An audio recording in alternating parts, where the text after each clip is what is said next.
Student, पिछले कल हमने एक्सरसाइज 1.3 के दो क्वेश्चन किए थे। आज हम दो क्वेश्चन से आगे क्वेश्चन करेंगे। क्वेश्चन नंबर 3, लेट ए सेट है 1 2, इसके मेंबर्स जो है सेट के एलिमेंट्स है, दैट इज़ 1 2, और इसके अंदर एक और जो तीसरा एलिमेंट है वो अपने आप में एक सेट है, दैट इज सेट, उसके अंदर एलिमेंट 3 4। तो ये एक एलिमेंट ही हुआ, ये सेट पूरा एक एलिमेंट ही हुआ इस सेट का। तो इसके एलिमेंट कौन से हुए? एक 1 है, एक 2 है, और एक ये सेट है जिसके एलिमेंट 3 4 एंड 5। तो ये 4 एलिमेंट्स है इसमें ए सेट में। Which of the following statement are incorrect and why? हमने ये बताना है कौन सी स्टेटमेंट इनकरेक्ट है और क्यों है। First, set 3 4 subset of A. अब एक सेट 3 4 है जो सबसेट ऑफ ए है, ये बताना है कि ये करेक्ट है या इनकरेक्ट है। नाउ ये इसका सबसेट कब होगा? अगर इसके एलिमेंट उसके भी एलिमेंट होंगे। तो देखते हैं, 3 इसका एलिमेंट नहीं है, 4 भी नहीं है इसका एलिमेंट, इंडिविजुअल एलिमेंट नहीं है, एज ए होल सेट पूरा ये सेट ही इसका एलिमेंट है। इसका मतलब ये जो सेट था, सेट 3 4, ये इसका एलिमेंट है, ना कि ये सबसेट है। ये सबसेट होता तो इस एलिमेंट को हम विद इन करली ब्रैकेट और एक करली ब्रैकेट लगता। तो हम क्या यहाँ क्या बोलेंगे? It is incorrect, incorrect because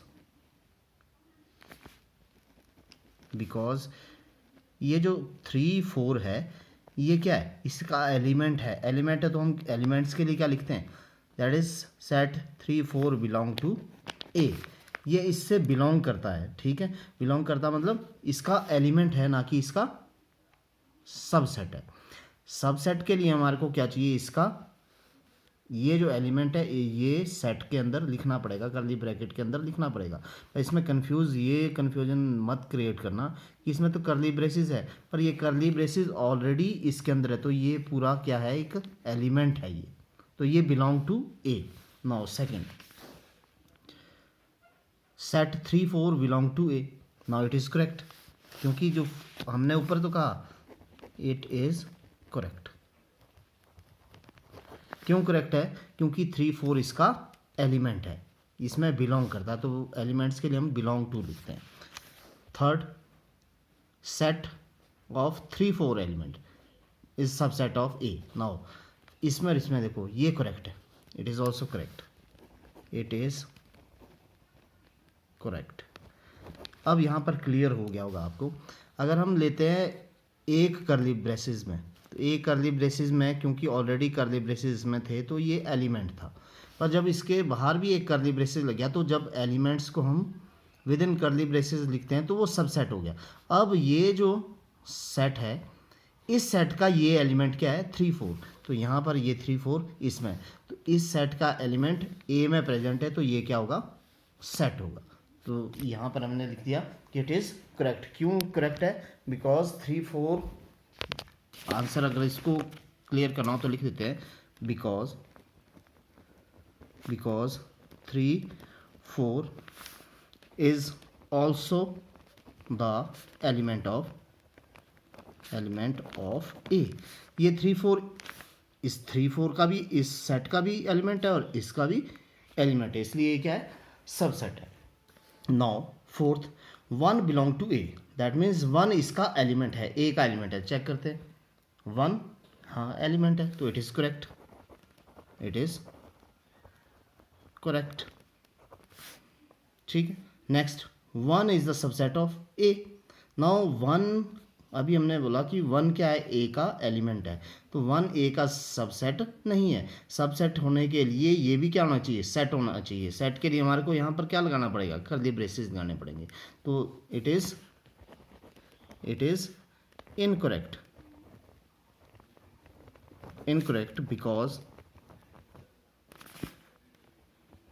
because 1 belong to A. हम यहाँ पर बोलेंगे कि ए क्या है? एलिमेंट है। 1 बिलोंग टू ए लिखा तो हमने क्या, इसका मतलब क्या हुआ कि 1 क्या इसका एलिमेंट है, ना कि 1 सेट है। अगर ये सेट होता तब वो सबसेट होता, क्योंकि सबसेट होने के लिए अपने आप में उसको क्या होना चाहिए? सेट होना चाहिए। Now sixth, 1 to 5 subset of A.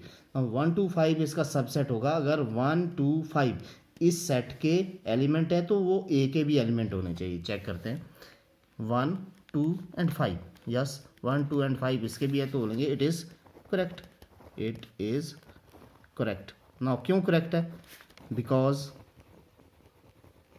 1 2 3 belong to ए, क्योंकि वो क्या है, ये तीनों 1 मैंने इकट्ठा लिखा है, आप इसको अलग लिखते इस तरह लिखते, 1 belong to A, 2 belong to A, 3 belong to A. इस तरह भी लिखते हैं इसको काट कर, इस तरह अगर ऐसे लिख दिया तो भी ठीक है। बिकॉज इसके जो एलिमेंट है वो उसके ए के भी एलिमेंट है। तो सबसेट की डेफिनेशन ये है कि सबसेट के जो एलिमेंट होंगे वो गिवन सेट के भी एलिमेंट होने चाहिए, तब वो सबसेट होगा। नाउ 1 to 5 बिलोंग टू ए। अब क्लियर है, ये बोला बिलोंग टू का मतलब ये पूरा क्या होना चाहिए, इसका एलिमेंट होना चाहिए। अब 1 to 5 एलिमेंट इसके भी है, ठीक है, ए के एलिमेंट तो है पर ये विद इन करली ब्रेसेस नहीं है। 1 to 5 जिस तरह से 3 4 करली ब्रेसेस के अंदर है, तो 1 to 5 भी अगर अंदर करली ब्रेसेस के अंदर होता तो वो क्या होना था, इसका एलिमेंट होना था। तो इट इज़ नॉट करेक्ट। और सीधा लिखते हैं इट इज़ इनकरेक्ट। इनकरेक्ट, ठीक है। क्यों इनकरेक्ट है? बिकॉज 1 to 5 आर या 1 to 5 इज़ ए सेट, और जो सेट है वो गिवन सेट का एलिमेंट तभी होगा अगर वो सेट ही उसके अंदर प्रेजेंट है, जैसे ये सेट इसके अंदर प्रेजेंट है। तो ये इनकरेक्ट हो गया। Next 1 2 3 subset of A. अब 1 2 3 इसका सबसेट कब होगा? अगर 1 2 3 इसके भी एलिमेंट्स होंगे। तो चेक करते हैं 1 2, अब 1 2 तो एलिमेंट है बट 3 एलोन में इसका एलिमेंट नहीं है। इसका एलिमेंट 3 4 करली ब्रेसेस के अंदर, ये पूरा सेट इसका एलिमेंट है। तो यहाँ बोलेंगे it is incorrect. Incorrect because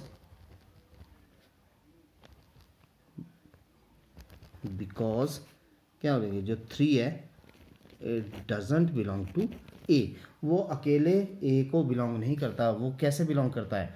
3 4 के साथ। सेट 3 4 बिलोंग करता है ए से, 3 अकेले नहीं करता है। तो ए 3 क्या इसका एलिमेंट नहीं है, ए का एलिमेंट नहीं है। नेक्स्ट 5 बिलोंग टू ए। ना 5 बिलोंग टू ए, वैसे 5 अपने आप में क्या है, एक सेट होता है 5, because it is null set.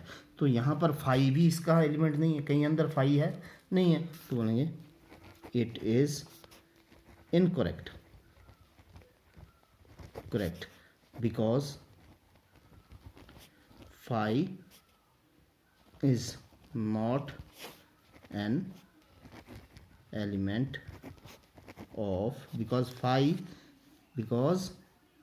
5 is not an element of a का एलिमेंट नहीं है। No 5 subset of A. अब ए का सबसेट 5 है, क्यों? क्योंकि हमने सबसेट के टाइम में पढ़ा है कि 2 सेट हमेशा ही किसी सबसेट में होते हैं, एक 5 और दूसरा वो सेट खुद। तो यहाँ पर बोलेंगे it is correct. And correct क्यों? Because 5 is subset of every set. ठीक है। नेक्स्ट 10th, ये it is also incorrect. Now अब आपको पता लग गया होगा क्यों इनकरेक्ट है। जब 5, अभी हमने कहा कि 5 क्या है, एलिमेंट ही नहीं है। तो जब 5 को हम विद इन करली ब्रेसेस लिखेंगे तो जब उसका एलिमेंट ही नहीं तो वो भी उसका सबसेट नहीं होगा। सबसेट कब होता है? जब सबसेट के जो मेंबर्स है या एलिमेंट्स है वो ए के भी एलिमेंट्स होने चाहिए। तो ये 5 ए में तो है नहीं, इसलिए ये क्या है, इनकरेक्ट। तो यहाँ बोलेंगे because 5 doesn't belong to A. 5 doesn't belong to ए।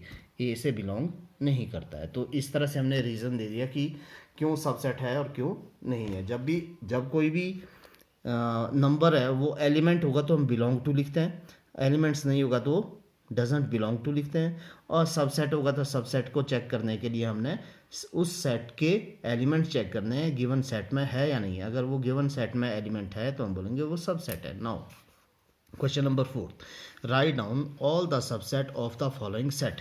हमने इस सेट के सबसेट लिखने, तो मैंने कल भी बताया था सोल्यूशन के लिए, जब इस सेट के सब तो हम सबसे पहले नंबर ऑफ एलिमेंट्स लिखते हैं। Let suppose A with the set, ये गिवन सेट ए है। नाउ एन ए रिप्रेजेंट करता है number of elements of A. कितने एलिमेंट्स इसके? 1। Then total subset of A के सबसेट का फॉर्मूला क्या बताया था मैंने? 2 raised power n. 2 raised power n is equal to 2 raised power 1। 2 raised power 1 means 2। तो इसके पास 2 सबसेट होंगे। अब 2 सबसेट कौन से हैं? देन सबसेट ऑफ ए। देखो 2 सबसेट क्या बताया था? एक तो सबसेट क्या होगा? 5, हर सेट का सबसेट होगा, और एक वो खुद ही होगा। तो खुद जो सेट है वो भी क्या होगा इसका? तो 2 सबसेट आ गए। ठीक है। नेक्स्ट सेकंड में, नाउ एलिमेंट्स कितने? 2। तो let us suppose A is equal to given set A is equal to a b, then n A is equal to 2। N A means number of element. कितने elements है इसके? 2 elements है, और 2 elements कौन कौन से हैं? पहला एलिमेंट्स ए और दूसरा एलिमेंट्स बी, तो 2 एलिमेंट्स हो गए। Now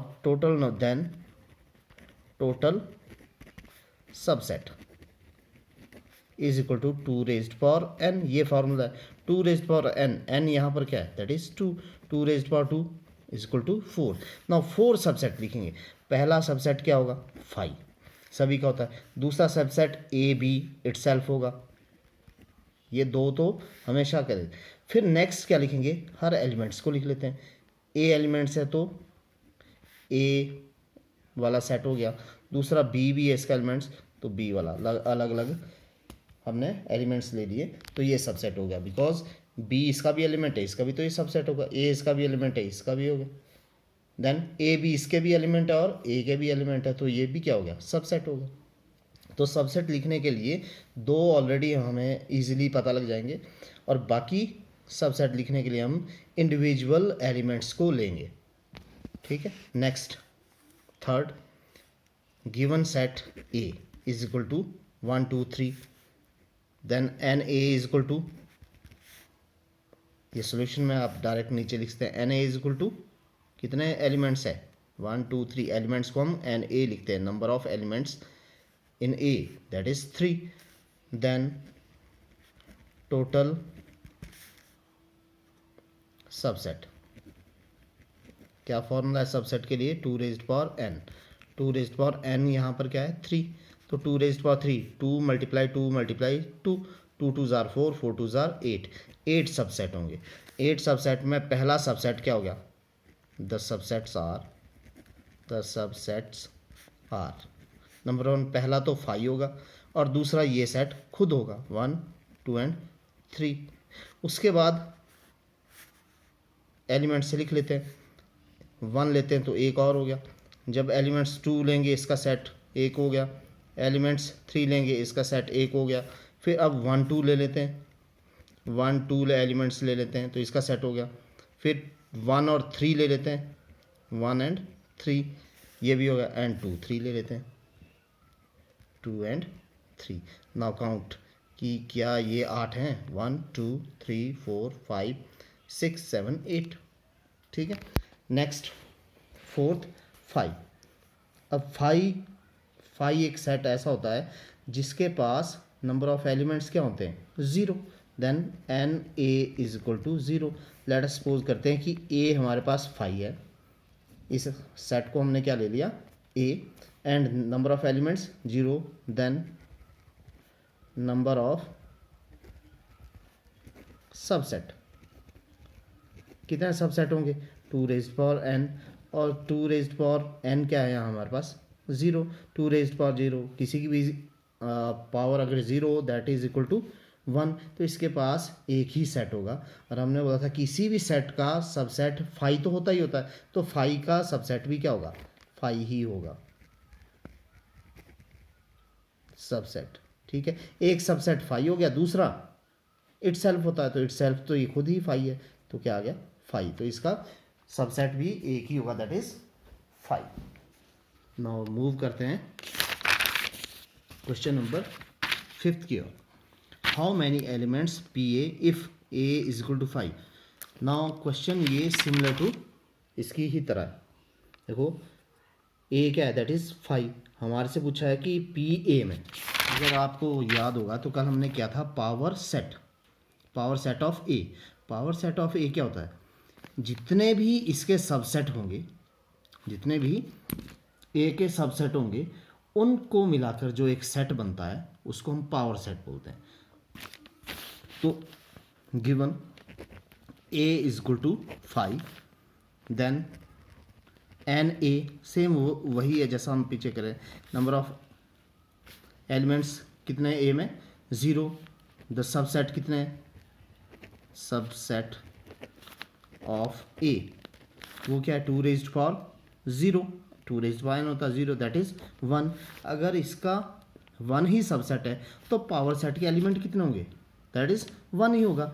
this implies n P A is equal to, n P A means number of element of power set A, that is equal to 1 ही होगा, क्योंकि सबसेट एक है तो पावर सेट में एक ही एलिमेंट आएगा, वो ही सबसेट आएगा, और वो क्या है 5 ही होगा, तो उसके पावर सेट में भी एक ही एलिमेंट होगा। नेक्स्ट शिफ्ट करते हैं क्वेश्चन नंबर 6। आई होप कि आपको ईजीली समझ आ रहा होगा। Question number 6, write the following as interval.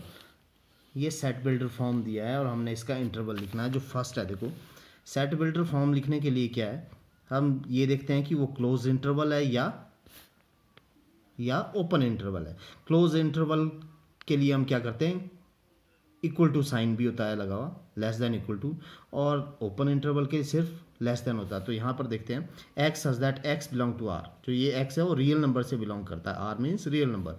-4 less than x less than equal to 6, -4 less than, because less than है इसका मतलब ओपन इंटरवल -4, एंड यहाँ लेस देन इक्वल टू 6 है, दैट मीन्स क्लोज्ड इंटरवल। तो ये वन एंड ओपन इंटरवल हो गया। Second में चलते हैं, -16 less than x, x less than x है तो ओपन इंटरवल ही आएगा, -12 लेस देन -10, यहाँ पर भी लेस देन ही है तो ओपन इंटरवल, ये बोथ हैंड ओपन इंटरवल, तो इसको बोलेंगे ओपन इंटरवल -12 10। देन नेक्स्ट, यहाँ लेस देन इक्वल टू तो क्लोज्ड है, यहाँ पर लेस देन है तो ओपन है, दैट इज इक्वल टू, पहले क्लोज है 0 और उसके बाद 7 पे ओपन है, इस तरह लिखेंगे। ठीक है, नेक्स्ट में बोथ साइड क्लोज है, less than equal to less than equal to, तो ये क्लोज्ड इंटरवल है 3b और 4b। मीनिंग मैंने कल भी बता दिया था, ओपन मीन्स ये नंबर काउंट नहीं होगा, ठीक है, क्लोज मीन ये इसको हम लेंगे वहीं पर। तो जो इस इंटरवल के नंबर्स आएंगे वो क्या -4 से स्टार्ट नहीं होंगे, कहाँ से, -3 -2 -1 0 1 2 3 4 5 एंड 6 इंक्लूड होगा। यहाँ पर ना तो -12 इंक्लूड होगा ना ही -10, यहाँ पर 0 इंक्लूड होगा पर 7 इंक्लूड नहीं, तो नंबर्स कौन से आएंगे, 0 इंक्लूड हो रहा है, 0 1 2 3 4 5 6, 7 इंक्लूड नहीं होगा तो 7 नहीं लेंगे। यहाँ पर दोनों इंक्लूड हो रहे हैं तो 3 एंड 4 ही आएगा। क्लियर। नेक्स्ट क्वेश्चन नंबर 7 की ओर चलते हैं। Right the following interval in set builder form. ये रिवर्स है, 6th का रिवर्स, वहाँ सेट बिल्डर फॉर्म दिया हुआ था तो हमने इंटरवल लिखा है। अब सेट बिल्डर फॉर्म की जगह इंटरवल दिया, हमने सेट बिल्डर फॉर्म लिखनी है। तो सेट बिल्डर फॉर्म लिखने का तरीका क्या है, x such that x belong to R, real number से बिलोंग करता है, और ये दोनों ओपन इंटरवल है तो दोनों जगह क्या आएगा, comma -3 less than x less than 0, ये सेट बिल्डर फॉर्म हो गया। Now it is close interval तो less than equal to sign आएगा, बाकी सेम ऐसा ही, x such that x belong to R, comma 6 less than equal to x less than equal to second number क्या है 12 and curly braces closed. Now ये open interval है, यहाँ पर क्लोज्ड है, तो डेफिनेशन की तरह जब सेट बिल्डर फॉर्म लिखेंगे तो फर्स्ट क्या आएगा, x such that x belong to R. Now open interval है तो 6 less than x and 12 close interval है, इसलिए लेस देन इक्वल टू 12। तो क्लोज इंटरवल के लिए less than equal to, open interval के लिए only less than. Now here यहाँ पर फ्रंट एंड जो है, आगे का एंड है वो क्लोज्ड है, तो x such that x belong to R. X belong to R means x real number से बिलोंग करता है, क्योंकि जो इंटरवल्स होता है वो क्या होता है, that is the subset of real number. Now -23 क्या आना चाहिए, less than equal to, because close interval है। एक्स लेस देन, यहाँ पर लेस देन इसलिए है क्योंकि ओपन इंटरवल है, दैट इज 5। तो ये representation of set builder form into interval, और इंटरवल को सेट बिल्डर फॉर्म में लिखना हुआ। तो ये क्वेश्चन नंबर 6 एंड 7 है। क्वेश्चन नंबर 8 के लिए, question number 8, what universal set would you propose for each of the following. Universal set कौन सा होता है, जिस सेट में सभी सेट आते हो, ठीक है, या जितने भी सेट हैं वो उस सेट के क्या हो, सबसेट हो, ठीक है। तो फर्स्ट क्या बोलते हैं, the set of right angle. एक सेट ले रहे जिसमें सारे राइट एंगल है। राइट एंगल्स कौन से होते हैं, समकोण त्रिभुज बोलते हैं जिनको, ठीक है। अब इसका यूनिवर्सल सेट कौन सा होगा, तो यूनिवर्सल सेट जो आंसर है इसका, द यूनिवर्सल सेट कौन सा होगा, the set of all triangles.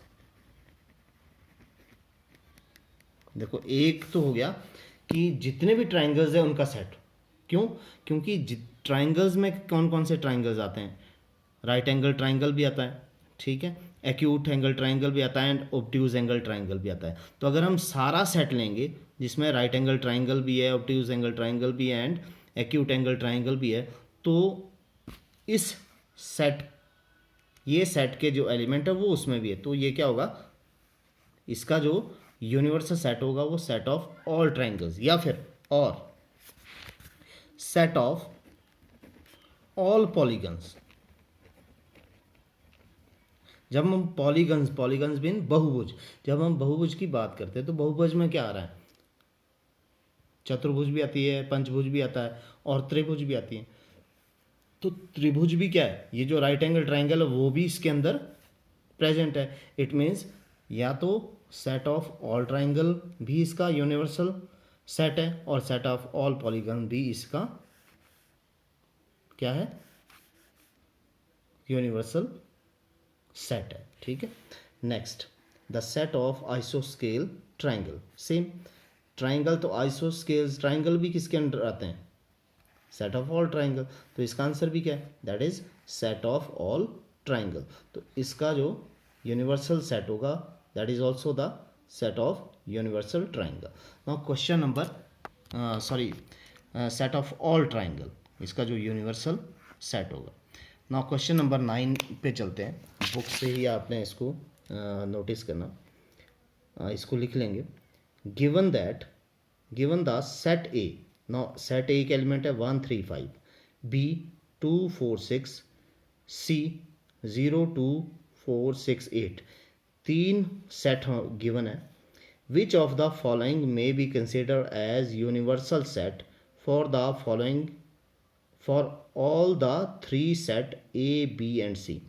ये जो ए बी सी है इनके लिए कौन सा यूनिवर्सल सेट होगा, इन सभी का यूनिवर्सल सेट वो होगा जिनमें इन सभी के एलिमेंट प्रेजेंट होंगे। जैसे 1 3 5 प्रेजेंट इसमें, 2 4 6 प्रेजेंट इसमें, 0 2 4 6 0 2 4 6 8, but 8 is not present here. तो ये इसका यूनिवर्सल सेट नहीं हो सकता। यूनिवर्सल सेट क्या होता है कि जितने भी सेट है उन सब के एलिमेंट्स उस सेट में होने चाहिए। तो ये इसका यूनिवर्सल सेट नहीं है। सेकंड 5 में तो कोई भी एलिमेंट नहीं होता है, तो ये सारे एलिमेंट्स तो होंगे नहीं, ये भी इसका यूनिवर्सल सेट नहीं है। नाउ नेक्स्ट, 0 प्रेजेंट है, 1 प्रेजेंट है, 2 देखो 1 2 3 यहाँ से चेक करते हैं, 1 3 5 प्रेजेंट है। 2 4 6 प्रेजेंट है। 0 2 0 2 4 6 भी प्रेजेंट है। तो ये सारे एलिमेंट क्या हैं, इसमें प्रेजेंट है। ये 3 सेट के एलिमेंट जब इसमें प्रेजेंट है तो ये सेट जो थर्ड सेट है ये इन सब का क्या है, यूनिवर्सल सेट है। तो यूनिवर्सल सेट कौन सा हो गया इसका, थर्ड वन यूनिवर्सल सेट है। तो इस तरह से एक्सरसाइज 1.3 थी वो हमने आज कंप्लीट कर लिए। नेक्स्ट हम कल क्या करेंगे, एक तो ये वेन डायग्राम करेंगे, दैट इज़ वेन डायग्राम, और उसके अलावा union of two sets and intersection of two sets ये करेंगे, intersection of sets and union of sets and Venn diagram, ये 3 चीज़ें करेंगे। आई होप कि आपको समझ आ रहा होगा। अगर कोई भी प्रॉब्लम है किसी तरह की तो आप कॉल कर सकते हैं, आप मैसेज कर सकते हैं मुझे।